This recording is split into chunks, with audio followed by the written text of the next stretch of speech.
আসসালামু আলাইকুম। ওসমান হাদির আপডেট জানানোর জন্যই আপনাদের সামনে এসে হাজির হলাম। Very favourable condition. সিঙ্গাপুর থেকে খবর এলো ওসমান হাদির অবস্থা এখনো ফেভারের মধ্যে রয়েছে, অর্থাৎ খুব সম্ভবত তিনি আমাদের মাঝ থেকে বিদায় নিচ্ছেন না। ওসমান হাদির আপডেট চলে এসেছে এবং সেই আপডেটটা সিঙ্গাপুরের আপডেট। তিনি সুস্থতার দিকে, অর্থাৎ তার অবস্থা এখনো ভালোর দিকে। ওসমান হাদি বলেছিলেন না যে মৃত্যুর ফয়সালা হয় আসমানে, জমিনে নয়। তাই কোনো অপশক্তিই আসলে মহান আল্লাহ তালার শক্তির কাছে কিছুই না। আল্লাহ তালা ওসমান হাদির মাধ্যমে পুরো পৃথিবীবাসীকে দেখিয়ে দিচ্ছেন, দেশবাসীকে দেখিয়ে দিচ্ছেন। এছাড়া 17 কোটি মানুষের দোয়া এটা কোনো অবস্থাতেই আসলে বৃথা যেতে পারে না।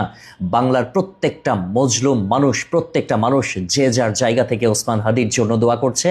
এবং এই মুহূর্তের খুশির খবর হচ্ছে ওসমান হাদির অবস্থা ভেরি ফেভারেবল কন্ডিশন।